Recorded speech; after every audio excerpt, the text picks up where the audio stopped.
Tom Cannon, and my name is Dixie Jarchow, and we're Authors Showcase, where we highlight local authors in Wisconsin. Today, I'm kind of on the spotlight. I'm kind of in the frying pan. It's a little uncomfortable for me to be the one who has to answer the questions, but I don't know. How did I start writing? Maybe at some point I will say something. Okay. No, but just go. I started writing because with my second child, I was bedridden. I had to stay horizontal for 3 months to make sure my child was born. So a friend of mine, Kay, brought over boxes of romance novels that she'd already read. And I ended up reading these things morning, noon, and night until they were like rolling around in my brain. And I finally, at the end, I had the child. He was fine. I was fine. And I thought, I can write one of those books. So I started writing. I remember one time I sent out 66 packets to different agents, and I didn't even get any rejections. I just got nothing. But I kept writing because I really enjoyed it, and it was a way to get out some of the emotions that I had in my life and some of the stress. And then when we moved to Oshkosh, Wisconsin, I joined the Oshkosh Writers Group, where I met Tom. That's where we met. And from there, I became involved in the Lake Fly Writers Conference. And in 2012, I pitched to Susan Baggins, who at that time was with Prism Book Group. She was an acquisitions agent. And she said, "Oh, that's a cute story. I think we'll take that." And I was just like, "Oh my gosh, what do I do now?" And I've published 4 books. I'll have a 5th one out this year with Prism, who eventually got bought by the second largest Christian book publisher, Pelican. So now we're Prism Pelican. And they have imprints like White Rose. I published one under White Rose. And it's been a very successful partnership. Susan's an awesome editor. She also has her own series of books out. Busy woman. And that's kind of where I started. When I first started with the Oshkosh Area Writers Group, I was not a great writer, but I kept plugging away. I remember at one time, we had up to 40 different people at this, and some ranged from never being published to, published authors. So now I'm still in that book group as well as a couple others because I feel like, I benefited from that group, and now I have 5 books published, and it's my turn to give back to people who are just starting. So I was always impressed, people, I wrote 250 words, and then Dixie would say, I wrote like I wrote 10,000 this weekend. Yes. They aren't all good words, though. And most of it is just, and I'm a teacher, and I tell my kids, you just got to sit and stare at the blank page sometimes. It isn't easy. It is fun. It's great. I've met some of my best friends through writing. So what made you think to come to the writers group? Well, I knew I liked to write, and I knew I wasn't getting anywhere with it, really. I don't know that I'd written a book length at that time. So then when I did meet some of the people who were really, truly great writers, I thought, are they that different from me? I remember we broke into groups one time, and one of the people who's, of course, no longer there said, you can't be in this group. This is the group for people who, we're the published group, and you're the beginning group. And I was just like, I'm going to be in the published group. And that competition in me spurred it on to like, I'm going to be a good writer one of these days. So I started going to conferences. I started associating with writers and trying to see how they did it. And a lot of that, you take notes, you're open to it. And it rubs off. Another thing I'm really passionate about is when people give you criticism or constructive criticism or not constructive criticism, you have to just accept it and let it sit for a while and act on it. A lot of people, I hear them, they'll read something and somebody will say, well, this wasn't good, maybe change this. And they'll be like, no, but this is why I did it. You need to just relax and listen to what people are saying, especially if you hear the same thing from 4 different people. Instead of arguing about your work, maybe take that feedback and internalize it and see maybe they have a point. Maybe they didn't say it the best way. But when you get an actual editor it's not going to be, as nice as, Yeah, maybe they're gonna think be- about this. They're going to be like, change They're this, gonna be change blunt. the ending. I've had my endings changed. A lot of times I don't get a choice. These are the 4 books that are out already. Sometimes I don't get a choice in the cover. I kind of rely on them to know what's going to sell, to know what's going to do well in the marketplace. I have a vision of what I want, and I do get input with Pelican and Prism, but they're kind of the big dogs. They get to say, they're putting the money into it. They get to say what the cover usually looks like, or the design is.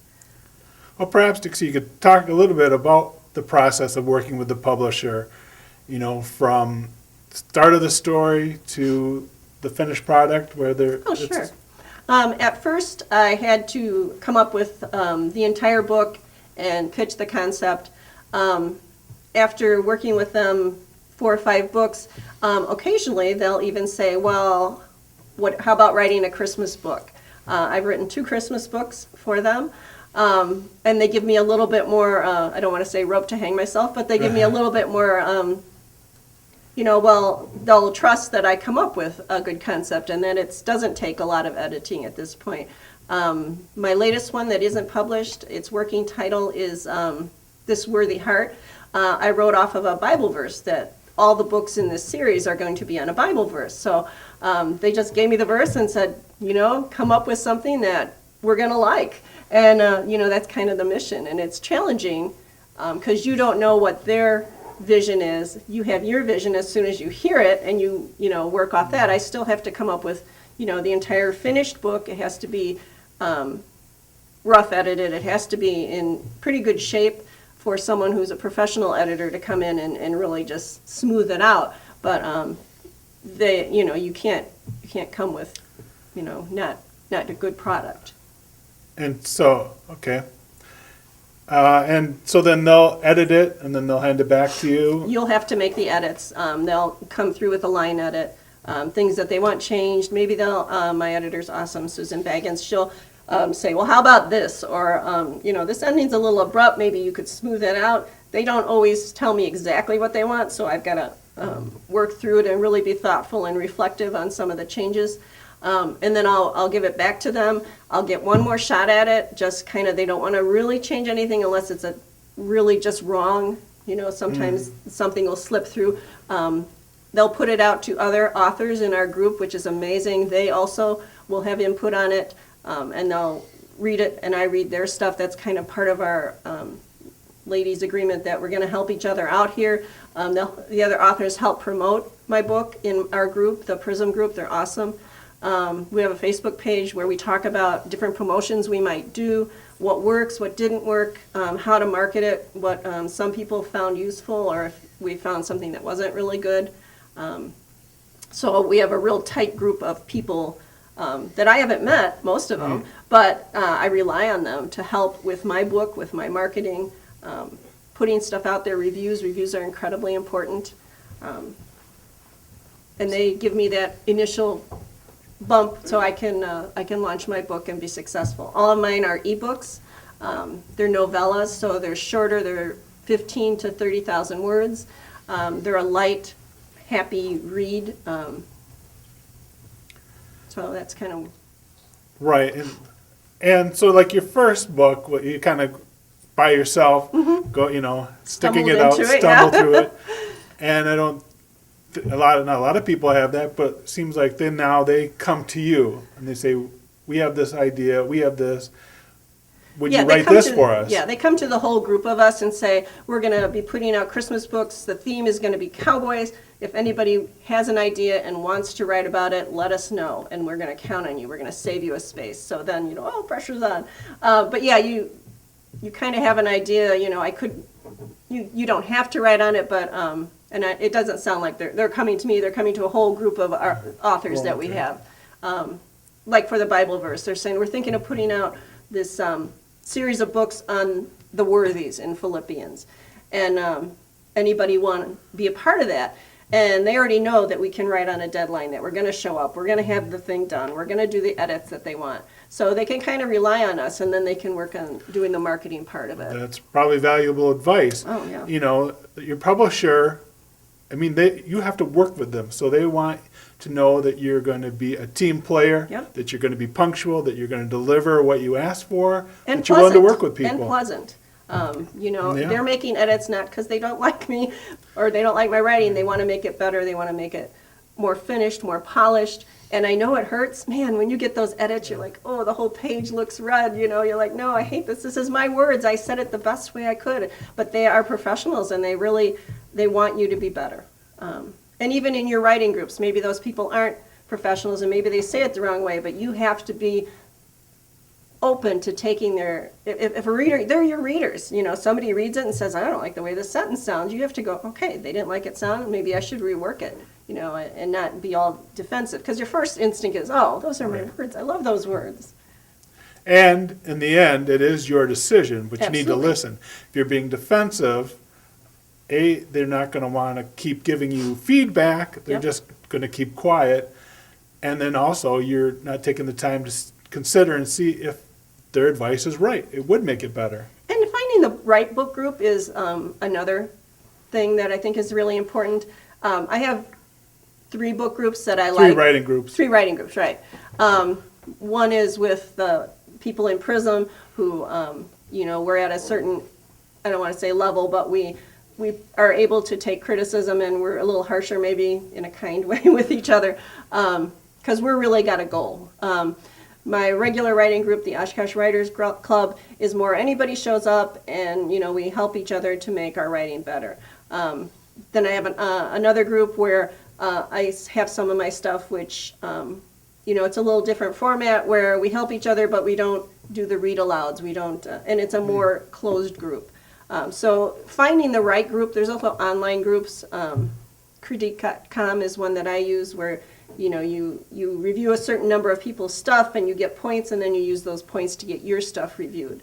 Also going to conferences I think is incredibly important because writers are very isolated a lot of times, and you're just writing it. You don't know if anybody likes it. You don't know if it's filling a need or if you can even get it published. But if you go to book like conferences, it's so nice to meet other people who are also in the same boat, people who are a little bit ahead of where you are, people who are more organized, and even people that you can inspire. I just think they're very uplifting. They really make you feel like you're part of a community, even though you're sitting at your computer or sitting writing by hand. And again, going to Lakefly led to your first Yep. book, networking.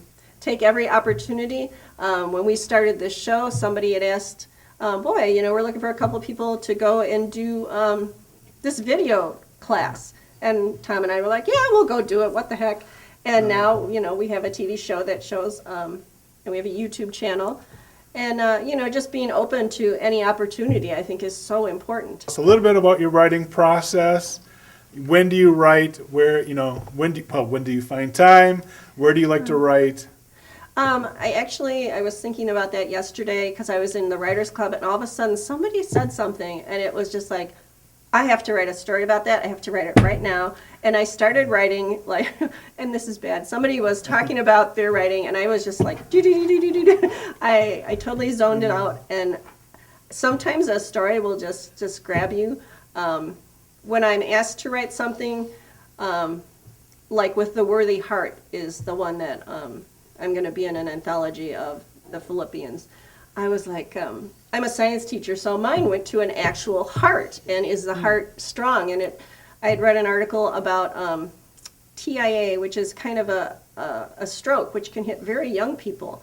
And I was just fascinated with this young person having a stroke, and how is that going to change your life and your priorities, and what does that do to how you see the world? And that kind of all came together for me when I got the Bible verse, he who is worthy, and it talked about the worthy heart. And so I had a heroine who, she has this heart problem all of a sudden, and how does it change her life and the people in her life, and how she rearranges her priorities. So that was, I think it kind of just strikes me when I get an idea, and then I have to have a deadline. I don't write well without a deadline.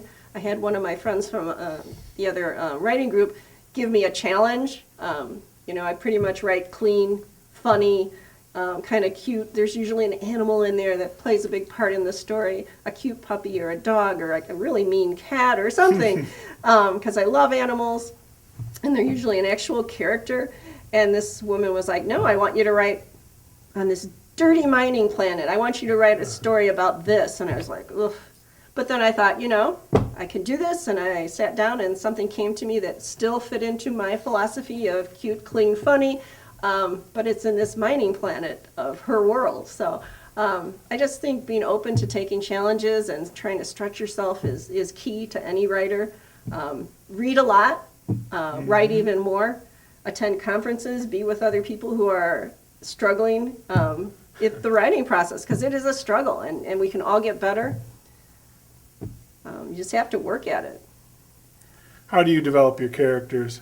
A lot of times I have a certain type of character that I adore, and I'm always trying to get to that perfect character, because when I read stories, what I like is the character. I'm character driven. So there's plot driven, there's character driven, there's a blend of the two, but I like a certain character, and I am always striving to write that character. Or my heroines or my heroes always have a part of that character in them that's kind of like triumphing over adversity. And maybe they've got this problem, maybe they've got the heart problem, maybe they've got another problem, but they're always trying. My characters are always in there digging, and that's kind of every character I write has to have that. And they always have some quirky thing going. They've always got some unusual thing where an animal gets dumped on them and they have to take care of this animal, or maybe they're this, maybe they're that, but they've always got something strange going on in their life. I think that's how life is a lot of times. Huh. Can you tell us a little bit about where your books are and how would people find them? My books are on Amazon and any other outlet online. Just Google my name or Google the title. There's, let's see, The Love Thief came out in 2013, Sparks Fly in 14, Mixed Up Christmas, A Cowboy Christmas, came out in 16, and then The Christmas List came out in 2017. So they're all on Amazon and all the other outlets. They're on Goodreads. You can link them from there. You are very busy. How do you find time to write? I do. How do you fit it in? I work full-time and I have a second job. It's an hour here, an hour there. That's why I kind of need the deadline. I really think that's what drives me, is the competitiveness in me, that I'm going to get this done. Like this summer, I'm going to work on getting an audiobook of one of my, I have a series about this, he's called Hades. He's a friar, but he's a new friar and he has a lot of problems. He used to be a special forces guy, and then he had an epiphany, so they plunk him into this little bitty town of Fell, Wisconsin, which is an imaginary town, but it's very Wisconsin-y, and he has to solve a murder in each of his novels, and he's trying to convert these people. So I don't know, that's kind of what I'm going to do this summer, and hopefully it'll drive more readers to my blog, which is writingwithdixie.wordpress.com, and generate more sales and have more people exposed to my vision of the world. Scary. No, I'm just kidding. Just because you know me well. Yeah, we were talking yesterday about how to market intelligently, having different formats and different ways to digest your stuff. And all my books are ebooks, so I never have anything to carry around with me. But I thought, because mine are traditionally published, I thought maybe I'd do an indie publish on one of my other novels, and then I'd have a book, and I'd have, links to my others, and, maybe that would work a little bit better, because ebooks are kind of a big thing. Everybody's reading on Kindles or on devices. Even the kids in my classes are reading books on devices. So, but it's hard to market it when you go to different places. You're like, I want to tell you about my book, that's great, but you don't have anything for them to leaf through and look through. You can print off a couple pages based on my contract that I have with Pelican, but still, it's nice to be able to sell a book. a concrete book. There it is. Have that book in your hand. That's exciting to me. Especially if it's a local author or somebody that you've met. Absolutely. You want a tangible thing to walk away with. Always support your local authors. That's why we do this show. We were thinking about doing some farmers markets and having our books out there just to meet people and to be more social with our book and to get it out there to the people that we're writing it for. Yeah, if at all possible, buy a book. They're often on special or they're lower priced. Yeah. And then if you do get a book and you like it, make sure you review it because that's very, very important. Reviewing is important. Yep. Amazon looks at that. And isn't it like 10 reviews and you get a bump in their rankings? yes. I know there's 10, 25. So it's always helpful, whether you like a book or not, to review it, be positive, say what you liked about it. Yeah, so few people actually review. They just don't think about it. Mm-hmm. But especially for a local author, it's vital. It does. I think that Amazon then kind of markets it more. Mm-hmm. It'll pop up like in their feed and things like that. So thank you for having me on Authors Showcase today. I appreciate it. Yeah, thank you. This is Tom Cannon and Dixie Jarchow. Thanks. Thank you for watching. If you'd like to be on Author Showcase, please contact us on our Facebook page or at oshkoshauthorshowcase@gmail.com. Otherwise, continue the conversation with Dixie and Tom via social media. Look for Dixie by searching for Dixie Jarchow, and please check out her books, The Love Thief and Sparks Fly, on Amazon. You can find Tom Cannon on many types of social media, and please check out his book on Amazon, The Foul of Apathy. Our goal is to introduce local authors around Oshkosh and hear their stories. We want to thank the Oshkosh Public Library and the Friends of Oshkosh Public Library for supporting the creation of this show. If you are a writer and are looking for a community, we suggest the Oshkosh Area Writers Club and the Lakefly Writers Conference held each May.